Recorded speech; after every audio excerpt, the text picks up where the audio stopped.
नंदी फिर इतनी जल्दी नहीं हटता।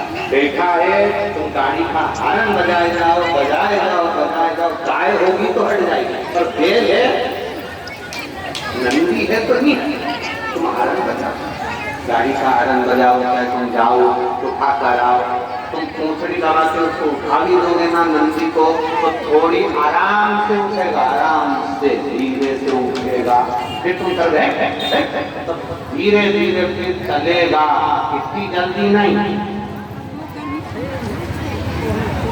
जिसने उठाया पहले तो उसको घूम के देखेगा, तो जिसने उठाया पहले बच्चा का सीन देख कर, फिर नंदी सोचता है आराम से जा रहा हूँ तो चिंता मत कर, चले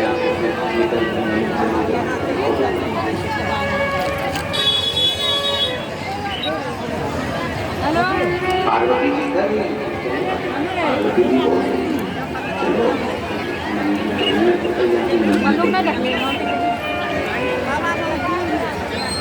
बाबा ना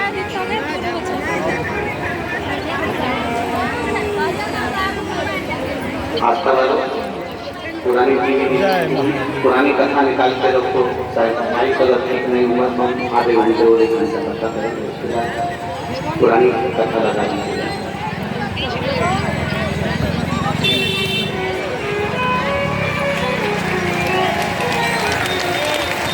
अब नंदी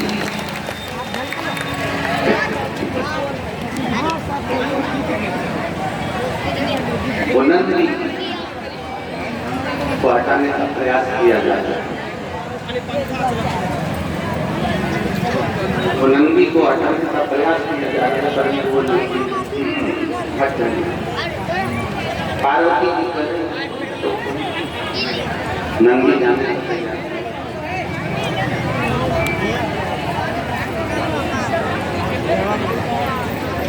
शिव जी ने नंदी से पूछा, भगवान शंकर ने नंदी से पूछा, और भगवान शिव ने नंदी से पूछा कि तुम आगे क्यों नहीं बढ़ता? शिव से नंदी कुछ नहीं कहना चाहता, केवल मिट्टी के ढेर पर शंकर भगवान की दृष्टि पड़ जाए, बस नंदी इतना सा चाहता। और नंदी मंदिर के अंदर कभी नंदी का दर्शन करना, वो शंकर भगवान को देखता रहता। कभी किसी मंदिर के अंदर तुमने नंदी के आंखों को बंद नहीं देखते होंगे। आप में से किसी ने देखा है? किसी ने नंदी के शंकर भगवान की ओर अपनी दृष्टि कर कर रखो, एक न एक दिन शंकर भगवान तुम्हारे पर दृष्टि कर देंगे और तुम्हारा संग्राम।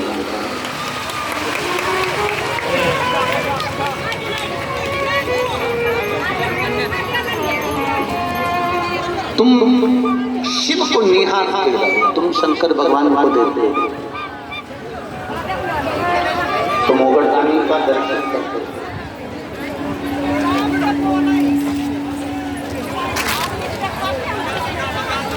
गर्मी बाप रे बाप लगी तो योग गिरत गया, बोलो गया नहीं तो औषधि को संसार को सुख देने का कार्य वो पता नहीं।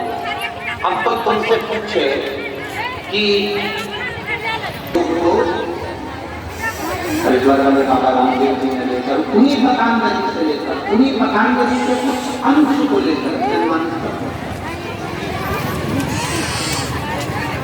और कोई तुमसे पूछ ले कि कुछ पतंजलि जो थे उनके गुरु कौन थे, जिन्होंने योग किया था, साधना दी थी, जिन्होंने आराधना दी थी, जिन्होंने इतना सारा औषधियाँ प्रदान करा, आखिर वो पतंजलि के गुरु कौन है? आप शास्त्र उठाकर देखोगे तो आपको मिलेगा पतंजलि के गुरु नंदी थे, भगवान शंकर के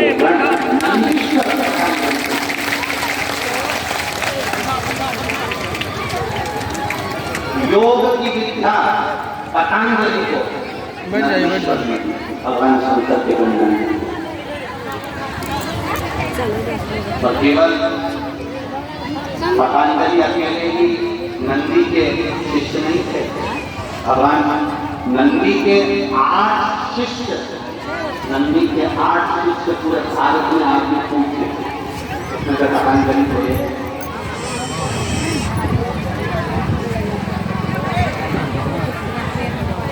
पतंजलि को एक 8 शिष्य नंदी के संपूर्ण विश्व में आज भी प्रसिद्ध है।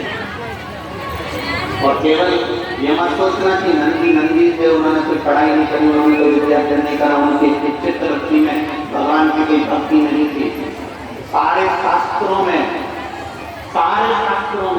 एक शास्त्र नंदी का भी है, काम शास्त्र नंदी ने बनवाया है, नंदी ने लिखा था और नंदी द्वारा प्रकट हुआ। काम शास्त्र नंदी के द्वारा प्रकट। अगर कोई तुमसे कहे कि योग दिवस बनता है और पतंजलि जो थे उन्होंने इस योग का शुरुआत करी थी, उसी योग के अंश को बाबा रामदेव जी ने ग्रहण किया और जनमानस तक पहुंचाया। उन्होंने अपनी पीठ का नाम भी पतंजलि रखा, उस पतंजलि के नाम से। वो पतंजलि के गुरु कौन है तो आप कह सकते हो, वो पतंजलि के गुरु श्री नंदीश्वर है। नंदी शंकर भगवान के गण वो पतंजलि के गुरु है, जिन्होंने अपनी योग साधना पतंजलि को, जिन्होंने अपनी भक्ति की साधना पतंजलि को, जिन्होंने तो बैठल रहो, बैठ जाना, पतंजलि को बैठे तो बैठ जाइए, आगे है तो बैठ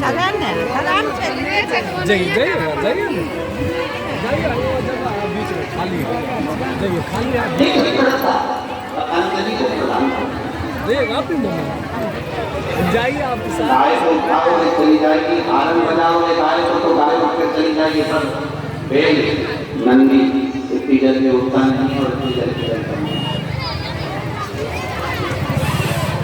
बेल नंदी इतनी जल्दी चलता भी नहीं और इतनी जल्दी उठता भी नहीं। हड़बड़ खड़ा है, शंकर भगवान नंदी पर बैठे हैं, माता पार्वती भी नंदी पर बैठी है। चलो नंदी से कह रही है चल चल, नंदी चलने को तैयार नहीं। पार्वती जी कह रही है तू हमारा गण होता है, तू हमारा कहना नहीं मान रहा, आगे क्यों नहीं बढ़ रहा?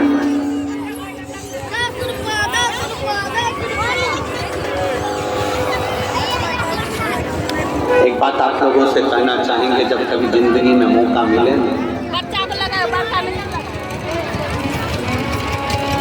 स्वयं खा लेना कंट्रोल है, सुकृति है, छुड़ाकर खा लेना विकृति है, और बांट कर खाना ये भारत देश की संस्कृति है। कभी अगर मौका मिल जाए तुम्हारी जिंदगी में, कभी ऐसा योग लग जाए कि तुम्हारी पानी की बोतल में पानी थोड़ा सा है और पड़ोसन को प्यास बहुत तेज लग रही है, और तुम ये विचार कर बैठी हो कि मेरे पास में पानी थोड़ा सा है, अगर मुझे प्यास लगेगी तो मुझे पीना पड़ेगा, मेरे को प्यास लगेगी तो मुझे भी तो पानी चाहिए, और पड़ोसन पानी की बोतल ढूंढ रही है, कहीं प्यास लग रही है, मुझे पानी मिल जाता तो अच्छा होता। पड़ोसन को प्यास लग रही है, तुम्हारे पर्स में पानी का पाउच रखा है, तुम्हारे पर्स में पानी की बोतल रखी है, तुम्हारे पास में पानी रखा है, पड़ोसन को प्यास लग रही है, पड़ोस में जो बच्चा है वो प्यासा है, पड़ोस में कोई बैठा है उसको प्यास लग रही है, और तुम्हारे पास में पानी रखा हुआ है। तुमने इसलिए रखा कि 3 घंटे की कथा है, 4 घंटे की कथा है, थोड़ी देर में मुझे प्यास लगेगी, मैं पी लूंगी। तुमने अपने लिए संजो कर रखा, और पड़ोसन को अगर प्यास लग रही है उसको नहीं दिया। शिव महापुराण की कथा कहती है, शिव पुराण से ये सीख कर जाना, पड़ोसन को प्यास लग रही है और तुम्हारे पास में पानी रखा है, अपने लिए रखा है, उसमें से थोड़ा सा पानी उस पड़ोसन को पिला देना। तुमने उसकी चिंता करी तो तुम्हारे पानी की व्यवस्था को महादेव करेगा।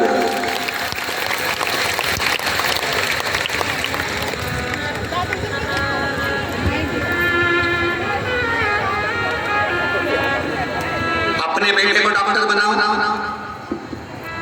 अपने बेटे को इंजीनियर बनाओ, अपने बेटे को कलेक्टर बनाओ, एसपी बनाओ, डीएसपी बनाओ, एसडीएम बनाओ, मंत्री बनाओ, संतरी बनाओ, कलंतरी बनाओ, तुम्हारी मर्जी, बड़े बड़े सीए बनाओ, तुम्हारे बेटे को कुछ भी बनाओ, ये तुम्हारे ऊपर है, ये तुम्हारे ऊपर निर्भर करता है तुम अपने बेटे को क्या बना रहे हो, तुम अपने बेटे को क्या बनाना चाहते हो, ये तुम्हारे।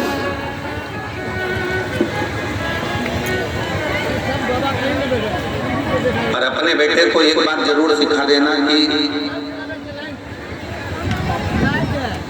खूब कमाना तो दिल से मनाना, जिंदगी भर को कमाई करना मनाना, और अपने बेटे को ये जरूर सिखाना कि कमाई तो जिंदगी भर करना, और अपनी पुण्य की कमाई भी करते हुए चलना जो तेरे को ऊपर काम आए।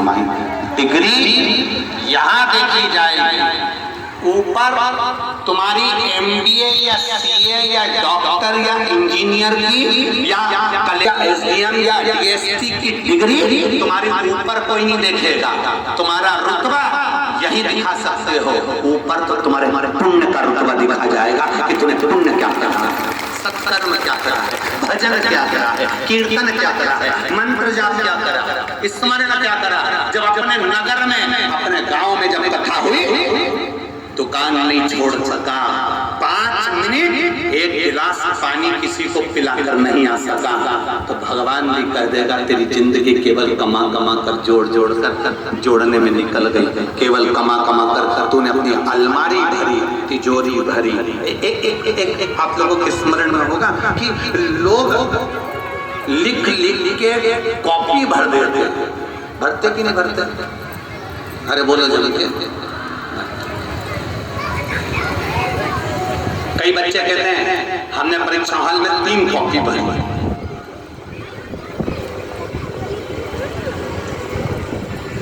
हमने होमवर्क कर करके 4 कॉपी भर दी, हमने 2 कॉपी भर दी, पर सबने कहा कि हमने 4 कॉपी भर दी, 5 कॉपी भर दी, हमने 3 कॉपी भर दी, पर एक भी कहने वाला नहीं मिला कि 4 कॉपी भरने में अंदाजा लगाना, 3 कॉपी भरने में, 2 कॉपी भरने में जिस पेन से लिख रहे थे वो पेन कितना खाली हुआ।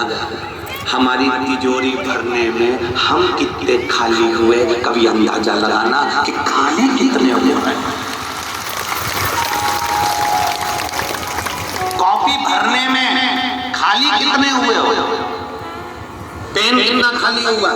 कॉपी भरने में, लिखने में पेन खाली होते चले जाता है, उसी तरह तिजोरी भरने में, धन भरने में, दुकान भरने में, गोडाउन भरने में, घर भरने में, आभूषण भरने में, कपड़े लत्ते भरने में व्यक्ति भी तो खाली होता चले जाता है।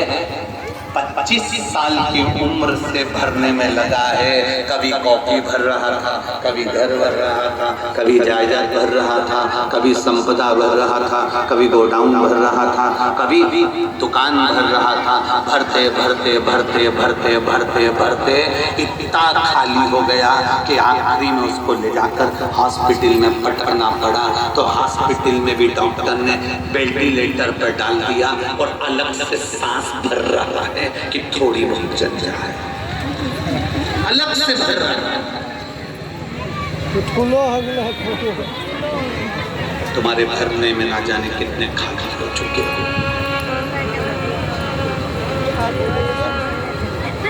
बड़े बड़े डॉक्टर लोग बैठ जाते हैं, बड़े बड़े डॉक्टर लोग विराजमान हो जाते हैं, स्पेशल में 5100 रुपया ले, बड़ी बड़ी प्रतिष्ठा। कोई कहता है हम कलेक्टर के पद पर बैठ गए, कोई कहता है हम एसपी के पद पर बैठ गए, कोई कहता है हम एसडीएम के पद पर बैठ गए, कोई कहता है हम मिनिस्टर के पद पर बैठ गए। याद रखना, पद पर बैठो पर अंदर से खाली मत होते चले जाना, अर्थात अपने पुण्य को करते चलना, किसी का भला करते चलना, नहीं तो तुम्हारा पद और प्रतिष्ठा सब यही हरी हो जाएगी। 4 नौकर तुम्हारे आगे पीछे जब तक फिर रहे हैं, जब तक तुम्हारी कुर्सी है, जब तक तुम्हारा पद है, जब तक तुम्हारी प्रतिष्ठा है। 4 नौकर तुम्हारे आगे पीछे तब तक फिर रहे हैं जब तक तुम्हारे पास में कुर्सी का दबदबा है। मेरे पास में, मैं कलेक्टर में, डॉक्टर में, इंस्पेक्टर में, ये कुर्सी कब तक, जब तक तुम्हारे पास में है तब तक 4 लोग तुम्हें सलाम ठोक रहे हैं। जिस दिन ये कुर्सी का पद एक समय तो आएगा, 60 साल के तो हो गए, 65 के तो हो गए, रिटायरमेंट जब हो जाएगा तब ये 4 नौकर भी तुमको गिनने वाले नहीं है। तुम्हारा सिग्नेचर आज काम आ रहा है, कल तुम्हारा सिग्नेचर काम नहीं आया। जब तक तुम रिटायर नहीं होते तब तक बैंक में जाओगे तो सिग्नेचर काम आएगा, कुर्सी पर बैठोगे तो सिग्नेचर काम आएगा, कलेक्टर की गाड़ी पर बैठोगे तो सिग्नेचर काम आएगा, तुम स्थान पर बैठोगे, कुर्सी पर बैठोगे तो सिग्नेचर काम आएगा। 60 साल के हुए, रिटायर हुए, उसके बाद अपनी कुर्सी पर वापस बैठकर बताना। 60 साल होने के बाद, रिटायरमेंट होने के बाद अपने बैंक में जाना, अपने थाने में जाना, अपनी जगह पर जाना और फाइल उठाकर सिग्नेचर कर बताना। तुम्हारे सिग्नेचर की कोई परिभाषा नहीं होगी, तुम्हारे सिग्नेचर का कोई महत्व नहीं होगा। जब तक तुम पद पर हो तब तक तुम्हारा सिग्नेचर काम का है, पद से जाने के बाद सिग्नेचर काम का नहीं होता। उसी तरह जब तक तुम जिंदा हो तब तक तुम्हारी श्वास काम की है, राम नाम काम का है। जाने के बाद ना राम नाम काम आएगा ना श्वास काम आएगा। मरने के बाद तुम राम नाम भी नहीं ले सकते, मरने के बाद तुम्हारी श्वास किसी काम की नहीं आएगी, मरने के बाद तुम्हारी श्वास का कोई महत्व नहीं होगा। जिंदा हो तब तक श्वास की कीमत समझ लो, कुर्सी है तब तक सिग्नेचर की परिभाषा समझ लो, पद है तब तक सिग्नेचर का महत्व समझ लो। इसके बाद की कोई परिभाषा तुम्हारे पास में नहीं है। अंत समय में जब जाओगे तब तुम्हारे पास में कुछ नहीं रहेगा, तब केवल तुमने जो पुण्य कमाया, प्यासे को पानी पिलाया, भूखे को भोजन कराया। कुर्सी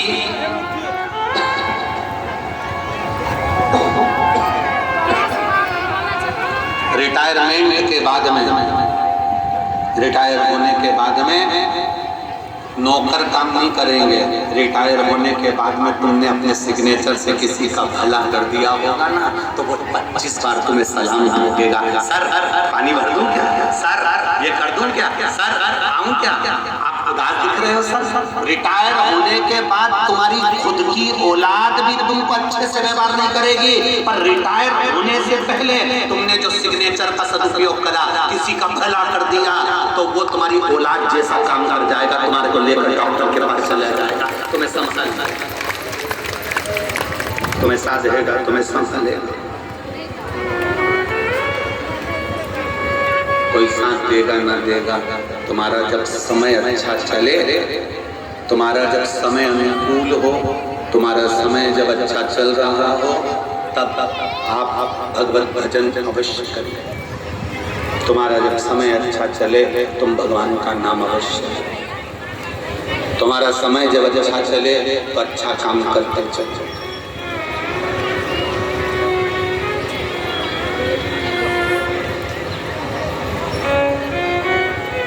मेरा निवेदन है दुकान पर बैठने वाले व्यक्ति से, मेरा निवेदन है ऑफिस में बैठने वाले व्यक्ति से, टेम्परेचर का फ्लैश ऑन कर लेते।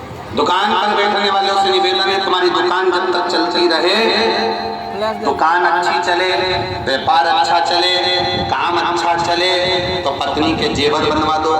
काम अच्छा चले, घर ले लो, दुकान अच्छी चले, प्लाट ले लो, काम अच्छा चले, अपने बच्चों के लिए भी खूब कर दो।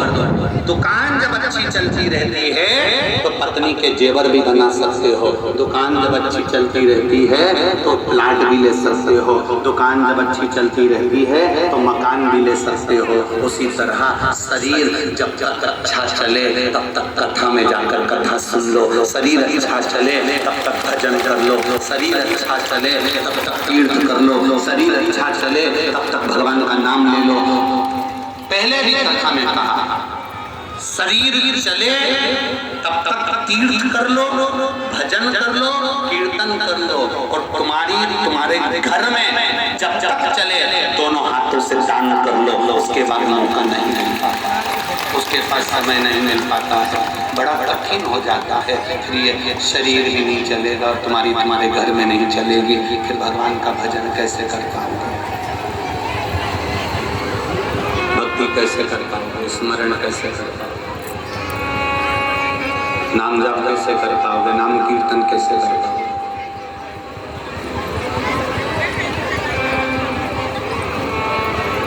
चलिए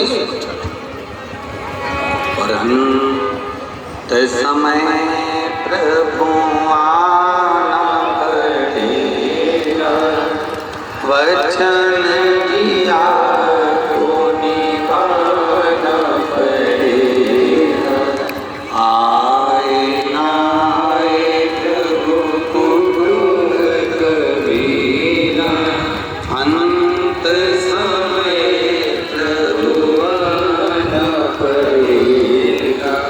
वचन दिया तो निभाना पड़ेगा, अंत समय प्रभु आना पड़ेगा। वचन दिया तो निभाना पड़ेगा। अंत समय में फिर आपका किया गया पुण्य आपके साथ में चले, आपका किया गया भजन आपके साथ चले, आपका किया गया मंत्र जाप आपके साथ चले, आपका किया गया स्मरण आपके साथ चले। नंदी पार्वती जी कह रही है हमारा गण होकर हमारा कहना नहीं मान रहा है, तो हमारा गण है और हमारा कहना नहीं मान रहा है।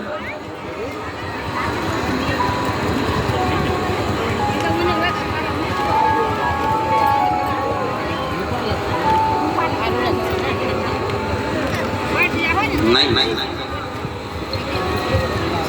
किसी का भला हो रहा है तो बहुत अच्छी बात है, अपने द्वारा हो रहा है तो और अच्छी चीज है।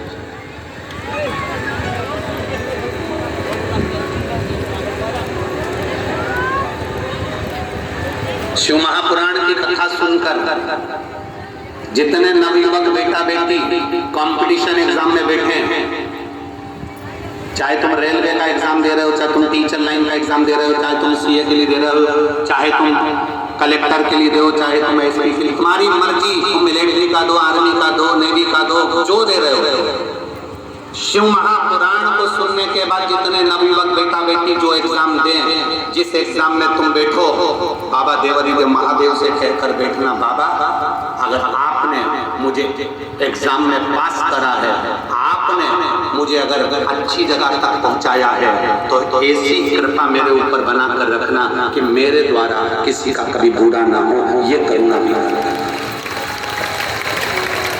मुझे अगर पद देना, मुझे अगर प्रतिष्ठा देना, मुझे अगर इज्जत देना, मुझे अगर कुर्सी देना, तो इतनी कृपा जरूर कर देना कि मेरे द्वारा किसी का बुरा ना, मेरे द्वारा किसी को कष्ट ना।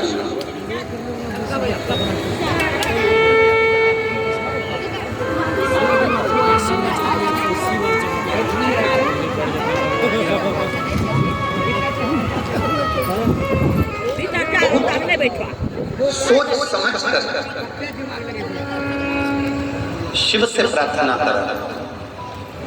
यहाँ पंडाल में बैठे हो ना, छाता लगा लगा कर बैठे हो, चद्दर होल पकड़ कर बैठे हो, धूप में खड़े हो, अपना अपना व्यवस्था, अपना अपना छाता लेकर सवेरे सवेरे से लेकर दोपहर के 2 बजे तक आप इंतजार करते हो।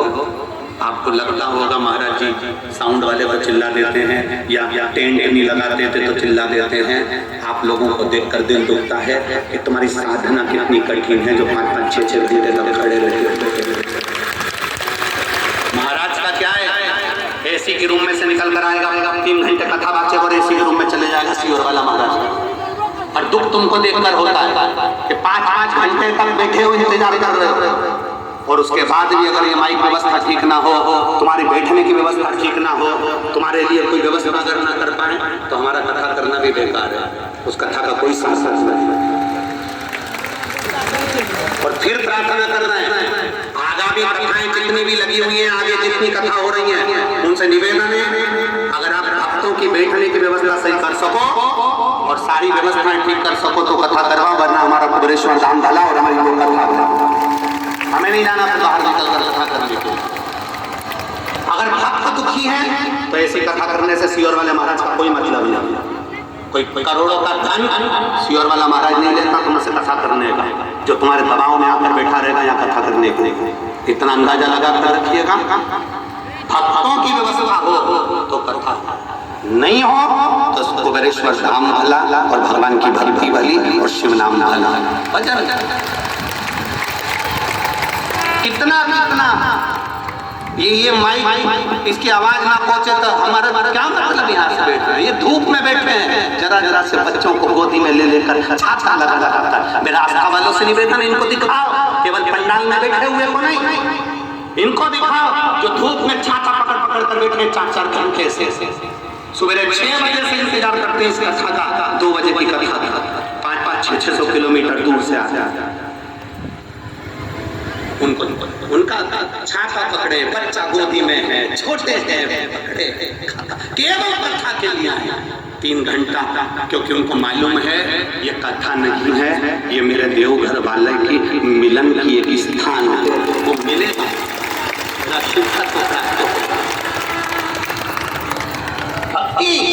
भक्ति का बल बड़ा होता है।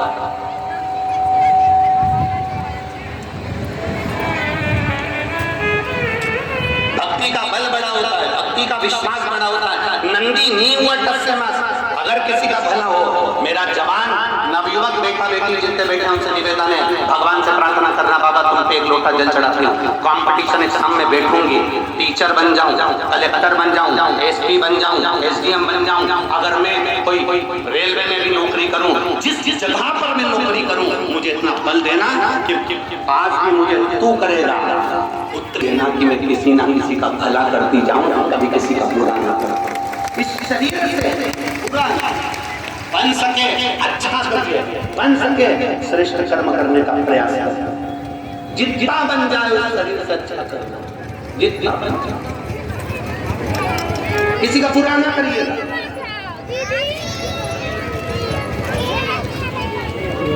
किसी का गलत ना करिए।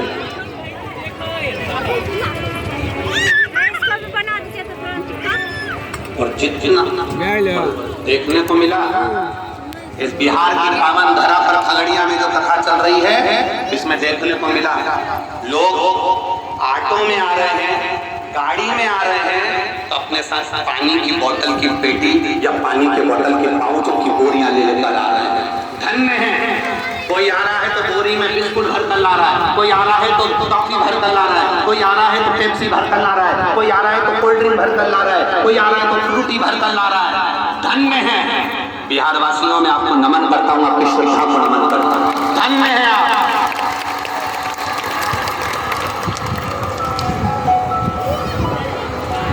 एक माँ, अभी हम लोग आ रहे थे जब स्टील के डब्बे में जितनी जिसकी सामर्थ्यता है, जितने जिसकी सामर्थ्यता, एक माँ स्टील के डब्बे में खिचड़ी लेकर खड़ी हुई और ऐसा अखबार का कागज फाड़ के रखे थे उसने, और उसका बच्चा खिचड़ी, वो माँ खिचड़ी भर रही स्टील के डब्बे में से, और बच्चा उसका छोटा सा हाफ पैंट पहना, टी शर्ट पहना, और बच्चा जाने वाले भक्तों को खिचड़ी दे रहा था। हमने कहा गजब है रे मेरे महादेव, ये डब्बा भले छोटा है पर ऐसा भरना कि जिंदगी भर खाली ना हो, ऐसा भर देना मेरा देवघर, ऐसा भर। ये बिहार, इसको कहते हैं बिहार,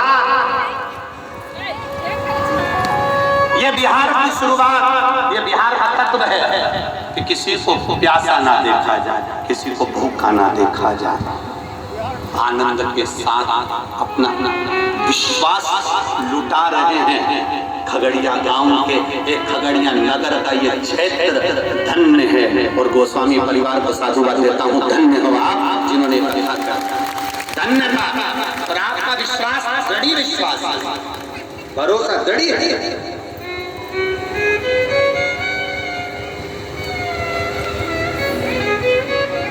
ये चलेगा।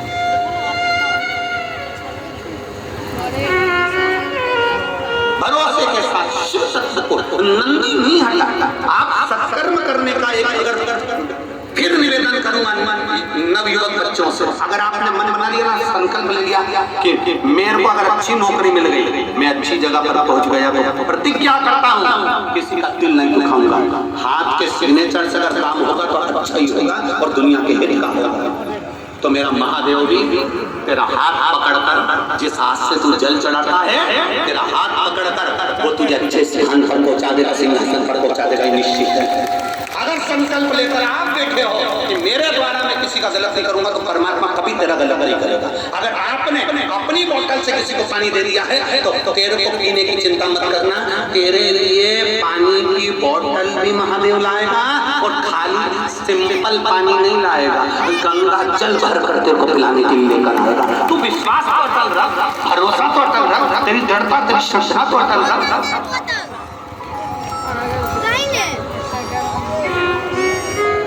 मंदिर जा रहे हैं हम और मंदिर जाएं और लोगों की बुराई करें या निंदा करें, या मंदिर जाएं और हम गलत चीजें देखें या गलत विचार करें, तो मंदिर जाना सार्थक नहीं है।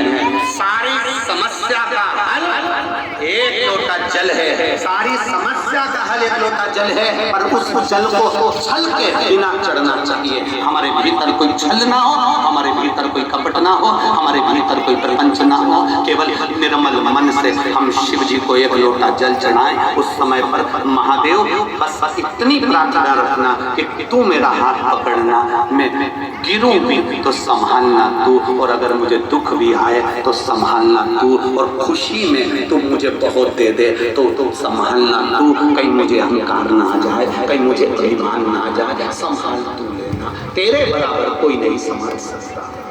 कौन संभाल?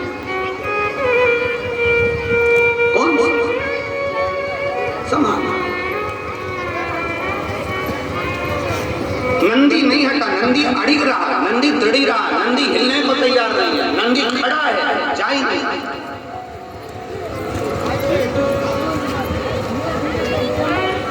खड़ा नंदी दृढ़ी,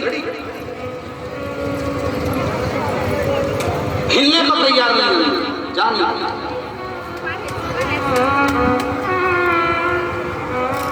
अब पार्वती जी ने कहा तू हमारा कहना नहीं मानेगा? नंदी बोले नहीं, चुप चुप चुप, मौन बोले।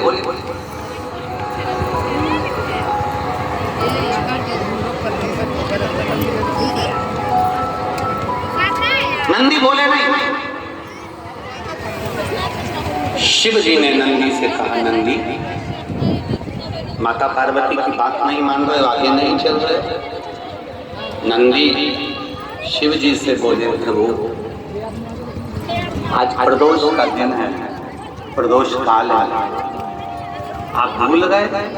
प्रदोष के दिन, प्रदोष काल के दिन, प्रदोष के दिन, प्रदोष काल में आपने मुझसे वचन दिया था कि तू जिस जगह पर ले जाकर खड़ा कर देगा उस स्थान में मैं चारों तरफ अपनी दृष्टि फेरूंगा, और चारों तरफ दृष्टि जहां फेरूंगा, जो जिस कामना को करेगा उसकी कामना मैं पूरी करूंगा। या आपने मुझे वचन दिया था। क्यों माताएं प्रदोष का व्रत करती हैं? क्यों पुरुष प्रदोष का व्रत करते हैं? क्यों बच्चे प्रदोष का व्रत करते हैं? प्रदोष का व्रत करने का केवल एक सार्थक यह है, प्रदोष के दिन, प्रदोष काल में मेरा देव महादेव निकलते हैं अपने मंदिर से बाहर, नंदी पर बैठकर कैलाश से निकलते हैं, काशी विश्वनाथ चलते हैं, देवगढ़ वाला नंदी लेकर बाहर निकल जाता है। और प्रदोष काल में भगवान ने नंदी को जो वचन दिया था कि जहां तू खड़ा होगा चारों तरफ दृष्टि फेर कर जितने दिखेंगे सबका कल्याण मैं करूंगा, जो मांगेगा उसे मिल जाएगा। इसलिए प्रदोष के दिन, प्रदोष काल में हम शंकर की आराधना में लगे रहते हैं, प्रयास करते हैं कि मुख से श्री शिवाय नमस्तुभ्यं निकल जाए, पंचाक्षर मंत्र नमः शिवाय निकल जाए, षडाक्षर मंत्र ओम नमः शिवाय निकल जाए, भगवान के मंत्र का जाप हमारे मुख से निकल जाए। जब हमारे मुख से भगवान का नाम जाप निकलेगा तो हो सकता है कि शिव की दृष्टि हम पर पड़ जाएगी और हमारा कल्याण निश्चित होगा। हमारा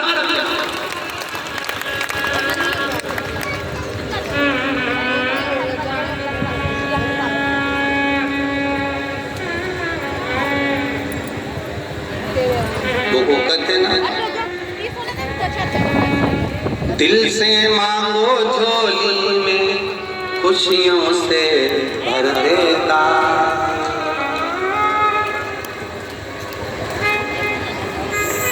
वो साधारण नहीं है, वो बाबा डमरू वाला रे खाली मौज कर दे। हम जो मांगे वो हमको देने को तैयार है, जो इसलिए